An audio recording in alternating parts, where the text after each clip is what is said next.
کربلا کا واقعہ تاریخ اسلام کا وہ پرسوز واقعہ ہے جو قیامت تک نہیں بھلایا جا سکتا، جس میں نواسۂ رسول حضرت امام حسین رضی اللہ تعالی عنہ شہید کر دیے گئے تھے۔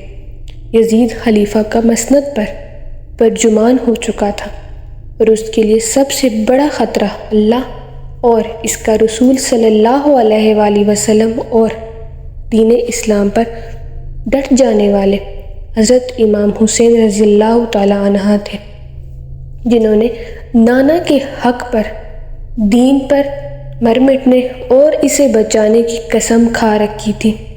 یزید سمجھ رہا تھا کہ والد اور بھائی کی شہادت کے بعد حضرت امام حسین رضی اللہ تعالی عنہ کمزور ہو چکے ہیں۔ اس نے سوچا اپنی طاقت کو مزید بڑھانے اور حکومت کو مکمل طور پر اپنے قابو میں رکھنے کے لیے آپ رضی اللہ تعالی عنہ کو رستے سے ہٹانا فائدہ مند ہوگا، لیکن اسے شاید معلوم نہیں تھا کہ سردار جنت کے لیے دنیاوی خلافت کوئی معنی نہیں رکھتی۔ کوفہ والوں کے سینکڑوں خطوط حضرت امام حسین رضی اللہ تعالی عنہ کو موصول ہوئے، جن میں یزید اور اس کے اعلیٰ کاروں کے مظلوم بیان کیے جاتے تھے اور دین اسلام کو درپیش خطرات سے آگاہ کیا جاتا تھا۔ ایک اطلاع آپ کو یہ بھی ملی کہ شراب نوشی عام ہو چکی ہے۔ اپنے والد امیر المومنین حضرت علی رضی اللہ تعالی عنہ کی جائے شہادت پر جانے اور اپنے لوگوں کی رہنمائی کے لیے آپ نے مدینہ سے کوفہ جانے کا فیصلہ کیا۔ کوفہ کی طرف روانگی۔ چنانچہ رجب سن 60 ہجری کو آپ رضی اللہ تعالی عنہ اپنے 72 ساتھیوں کے ساتھ مدینہ سے کوفہ کی طرف روانہ ہوئے۔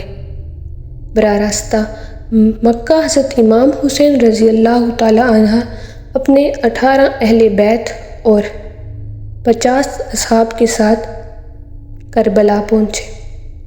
8 ذی الحجہ کو آپ رضی اللہ تعالی عنہ کو کوفہ والوں کی اس شکنی کا اندازہ اس وقت ہو چکا تھا جب آپ نے اپنے چچا زاد بھائی مسلم بن عقیل کی شہادت کی خبر سنی، لیکن آپ نے اپنا سفر جاری رکھا۔ شاید آپ اپنے نانا حضرت محمد مصطفیٰ صلی اللہ علیہ وآلہ وسلم کی اس پیش گوئی کا انتظار کر رہے تھے، جس کا ذکر حضرت محمد صلی اللہ علیہ وآلہ وسلم نے اپنے زوجہ ام المومنین حضرت ام سلمہ رضی اللہ تعالی عنہ سے کیا تھا۔ بخاری شریف کی روایت کے مطابق آپ نے ام سلمہ رضی اللہ تعالی عنہ کو مٹی دی اور کہا تھا کہ یہ کربلا کی مٹی ہے، جب یہ سرخ ہو جائے تو سمجھ لینا میرے جگر کا گوشہ اور میرے گھر کا پھول حسین ابن علی شہید کر دیا گیا ہے۔ مقام کربلا۔ حضرت امام حسین اہل بیت کے ہمراہ 2 محرم الحرام سن 61 ہجری کو کربلا پہنچے۔ بعض روایات میں آتا ہے کہ جب آپ کی سواری کربلا کے ریگستان میں پہنچی تو آپ کے گھوڑے پر ایک عجیب سی کیفیت طاری تھی، جیسے وہ یہاں سے آپ کو لے کر دور بھاگنا چاہتا ہو۔ آپ نے پوچھا یہ کون سا مقام ہے؟ تو معلوم ہوا کہ یہ سرزمین کربلا ہے۔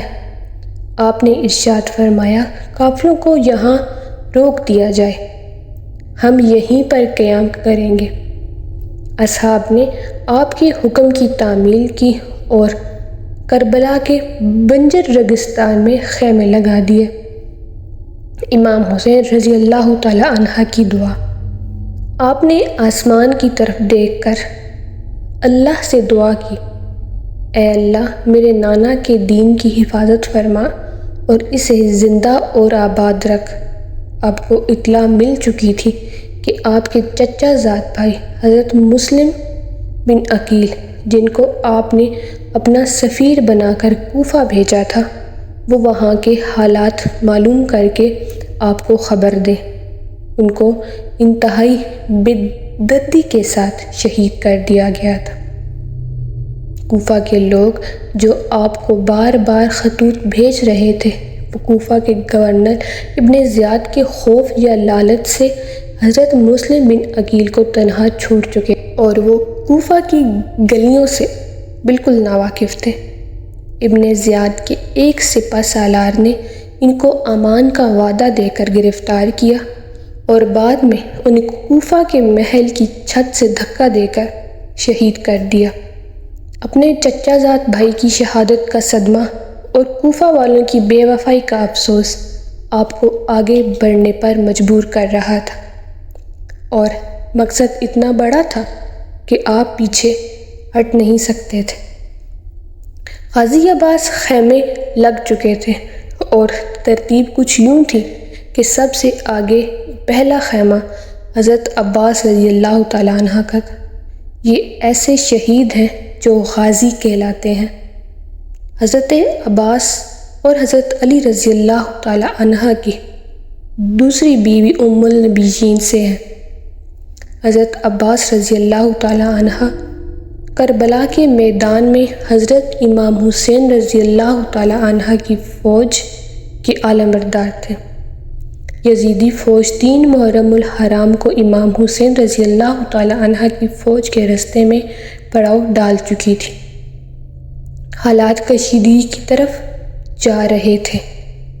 حضرت امام حسین رضی اللہ تعالیٰ عنہ نے اپنے اصحاب اور اہل بیت کو اکٹھا کیا، پھر آپ نے فرمایا، میں آپ سب لوگوں سے اپنی بیعت اٹھاتا ہوں، آپ آزاد ہیں، جانا چاہیں تو جا سکتے ہیں۔ سب نے کہا، ہم آپ پر جاں نثار کریں گے، اپنے خون کے آخری قطرے تک دین حق کے لیے لڑیں گے۔ لہٰذا اب 2 رستے تھے، یا واپس چلے جائیں یا حق پر رہتے ہوئے جنگ لڑیں۔ لیکن معلوم ہوا کہ واپسی کا راستہ یزیدی فوج بند کر چکی ہے۔ اب صرف جنگ تھی یا یزید کے ہاتھ پر بیعت۔ ابن زیاد کوفہ سے حضرت امام حسین رضی اللہ تعالیٰ عنہ کو باغی کہلوا کر قتل کا فتویٰ لے چکا تھا، اور اس نے مزید فوج کربلا روانہ کر دی تھی تاکہ یزید کی خوشنودی حاصل کر سکے۔